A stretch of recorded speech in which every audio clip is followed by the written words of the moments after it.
जीतेगा, धड़ से कटेगा, गाँव में जीतेगा, कहाँ पे बचेगा। मैं बहुत ही शुक्रगुजार हूँ जनाब फ़िरोज़ बख्त अहमद साहब का, जो बड़ी नामी गिरामी हस्ती हैं, जो चांसलर हैं मौलाना आज़ाद यूनिवर्सिटी हैदराबाद के, और इसके साथ साथ आप ख़ुद स्कॉलर हैं। और जब बात होती है मौलाना आज़ाद की तो आप उनकी फैमिली के जाननशीन हैं, एक तरह से पड़पोते हैं। मैं खुश आमदीद कहता हूँ फ़िरोज़ बख्त भाई। आप सारे तनाज़ुर में जो सबसे अहम मसला है वो ये है कि बीजेपी आरएसएस के हवाले से जो जनरल परसेप्शन है मुस्लिम पॉलिटिकल एक्टिविस्ट में, रिलीजियस एक्टिविस्ट में, वो ख़राब है। और ये भी एक तरह से एलिगेशन लगता है कि हमारे आरएसएस के भाई भी अपने परसेप्शन को बेहतर बनाने के लिए कोई फ़ज़ा नहीं बनाते। काम उनके अच्छे होते हैं, काम बेहतर होते हैं, मगर उसके लिए कोई ज़ोर नहीं देते कि वो अपने परसेप्शन के लिए एक बेहतर फ़ज़ा बनाएं। आप इसको कैसे देखते हैं, सारी गंभीर सूरत हाल को? देखिए, एक बहुत अहम जो आपने सवाल किया है कि अच्छा, ये सवाल में मैं जो है बासपोस मैं आरएसएस से भी करूँगा। मैं खुली छूट आरएसएस को भी नहीं दूँगा। अब देखिए मसला क्या है, मैं जो 20-25 साल से जो काम कर रहा हूँ, मैं अपने तौर पे कर रहा हूँ, किसी ने मुझसे कहा नहीं है। ना तो ये बीजेपी वालों ने पहले जो जनसंघ हुआ करते थे, ना इन्होंने कहा है, ना आरएसएस ने कहा है, और ना मैं कोई बहुत ज़्यादा मतलब मेरे कोई मामलात हैं इनसे। इनके काम को पसंद करता हूँ, कभी बुलाते हैं मैं ज़रूर जाता हूँ, कंधा पेशानी से जाता हूँ, सर आँखों पे, ठीक है। और इनके बीच में जाने से मुझे अंदाज़ा ये हुआ कि जो एक परसेप्शन बना हुआ है आरएसएस का और इसका संघ परिवार का पूरा, कि मुसलमानों के दुश्मन हैं, मुसलमानों को यहाँ मार काट करना चाहते हैं, मुसलमानों का जो है खून बहाना चाहते हैं, ये आम परसेप्शन है। और ईमानदारी से कहता हूँ आज भी परसेप्शन है, और ये परसेप्शन मजबूत होता जा रहा है। Very unfortunate. क्यों? क्योंकि इस परसेप्शन के मजबूत होने से क्या क्या क्या खराबी होती है इतने बड़े मुल्क की। मैं तो कहता हूँ पूरा जो हिंदुस्तान है आधी वर्ल्ड के बराबर है, तो आधी वर्ल्ड बर्बाद हो रही है इससे। क्या है कि देखिए, आरएसएस और ये संघ परिवार ये मुसलमानों के कहीं से कहीं दुश्मन नहीं है। हर मजहब के अंदर एक फ्रिंज एलिमेंट ऐसा होता है जो ये कहता है कि अब जैसे मुसलमानों में गज़वा हिंद पे यकीन करते हैं। अरे भाई, गज़वा हिंद क्या है? मैं नहीं समझता कि गज़वा हिंद कोई हकीकत है, और ना ये कभी हकीकत बन सकती है। बिल्कुल, इसका इसका कोई इस्लाम से मैं कभी इसको जोड़ के नहीं देखता देखता ना कभी गज़वा हिंद होगा, और ना कभी ये पहले हुआ था। ये बिल्कुल मैं इसको सिरे से खारिज करता हूँ। उसी तरह से जो है हिंदुइज्म में, सिखिज्म में, कि वो कहीं पूरा खालिस्तान बन जाए, यहाँ पूरा मतलब मुसलमानों को निकाल के सारा हिंदू देश बना ले, इस तरह का फ्रिंज एलिमेंट हर जगह है। लेकिन खुदा का शुक्र फ्रिंज एलिमेंट ही है। मैंने आपसे कहा कि 95-99% हिंदू जो है बड़ा कामकूल है, बहुत ही मतलब अपने काम से काम रखता है, मुसलमानों से अपने मामलात बना के रखता है। इसी वजह से हिंदुस्तान इतना ग्रेट मुल्क है। Today now India is the leading world leading nation of the world in these trying and testing times. बड़े बड़े ममालिक को दवाएं दे रहा है, कोशिश कर रहा है कि जो कोविड-19 की जो वबा है, अपने तमाम लोगों को इससे बचाए। मैं अल्लाह से दुआ करता हूँ हिंदुस्तान इसमें कामयाब हो, बल्कि पूरी दुनिया अपने इसमें कामयाब हो। तो ये जो परसेप्शन बना दिया गया, ये उन लोगों के ज़रिए बना दिया गया जो अपनी सियासी दुकानें चमकाना चाह रहे हैं। अब मैं आता हूँ आरएसएस पे। इसकी ज़िम्मेदारी काफ़ी हद तक आरएसएस पे भी है, बीजेपी पे भी है, ठीक है। मैं इनसे हमेशा ये कहता हूँ कि तुम मुसलमानों में जाओ, उनके मतलब उन लोगों से बात करो, मेरे जैसे लोगों से नहीं। मैं तो जानता हूँ, मैं तो समझता हूँ उस चीज़ को कि आप क्या हैं, कौन हैं, और आपका मकसद सबको साथ लेके चलने का है। आप उन मोहल्लों में जाओ, नुक्कड़ों में जाओ, मुस्लिम बस्तियों में जाओ, जहाँ मुसलमान शाम को खाना खा के अपने जो है नहारी खा के और पान खा के अब सड़क पे अपने फिरता है और अपने बातचीत करता है। उनसे बात करो, डायलॉग करो, उनको कहो कि भाई आपको हमसे क्या परेशानी है, हमें सबूत दें कितने मुसलमानों को हमने काटा है।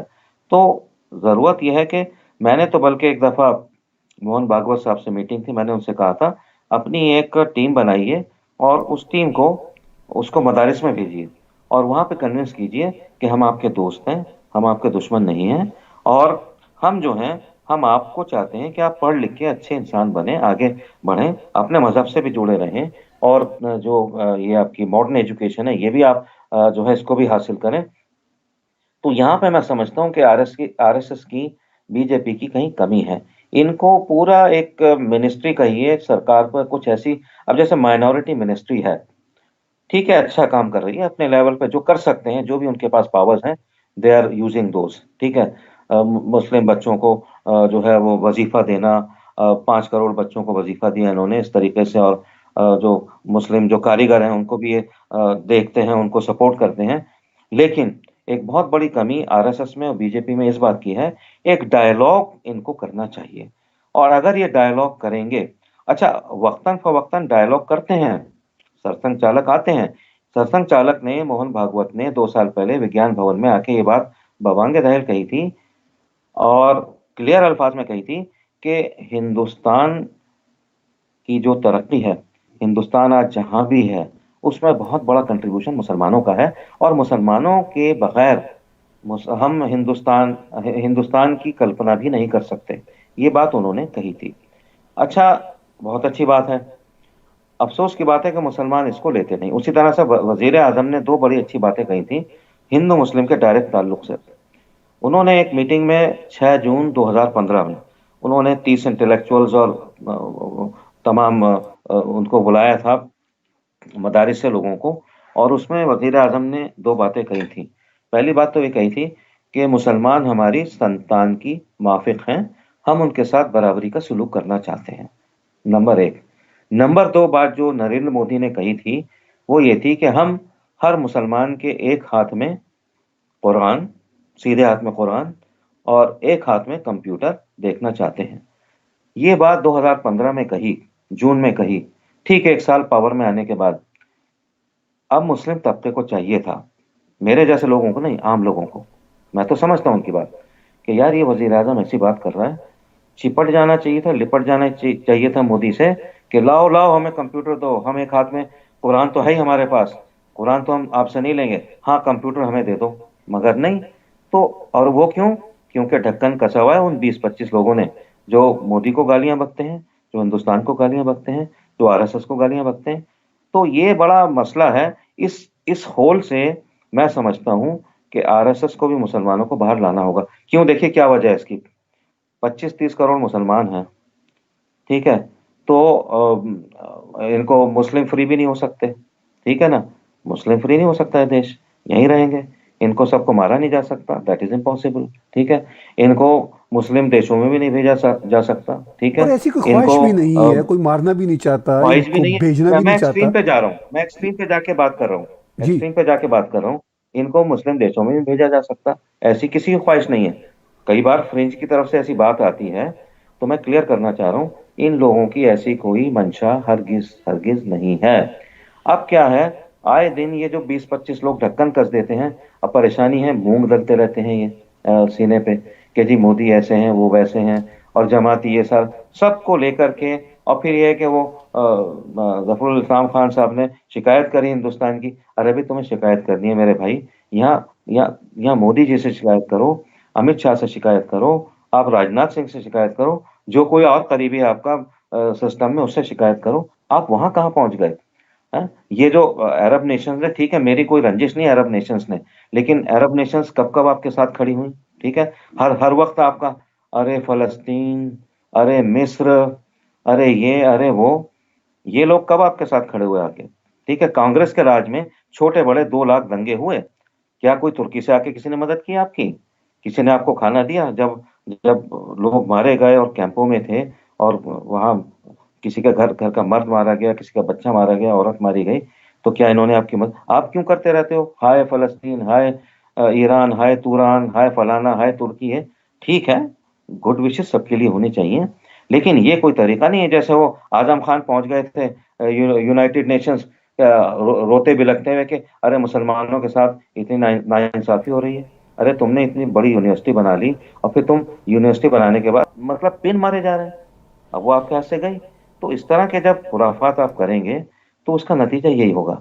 देखिए, मैं हमेशा ये कहता चले आ रहा हूँ, पिछले 25-30 साल से मैं मेन अखबारात में लिख रहा हूँ, लिखता चल आया हूँ और अब तो ये बात हो गई है। तो मैं आज के दौर में कहता हूँ, देखिए, मुसलमानों को कहता हूँ, देखिए, आज बीजेपी एक हकीकत है, आज आरएसएस एक सच्चाई है, आज संघ परिवार पूरे मुल्क को चला रहा है और दुनिया में मोदी को बहुत ज्यादा पसंद किया जाता है। और अगर मैं कहूं कि दुनिया के नंबर 1 वजीर आजम है, सारे वजीर आजमों को अगर हम लें, उसमें एक नंबर 1 वजीर आजम बन चुके हैं। He is a very good communicator. और जिस तरह से वो शीशे में उतार लेते हैं, चाहे वो ट्रंप हो, चाहे वो कोई और हो या कोई भी हो, तो ये उनकी खासियत है। तो आप पुल बनाओ इनके साथ, बजाय इसके कि आप खुराफात निकाल रहे हो, आप कीड़े निकाल रहे हो उनमें। इनके साथ हाथ मिलाइए, ये आपके साथ आगे बढ़ेंगे, उससे हिंदुस्तान आगे बढ़ेगा। मगर वो करने को तैयार नहीं है। ये बहुत बड़ी ट्रेजेडी है।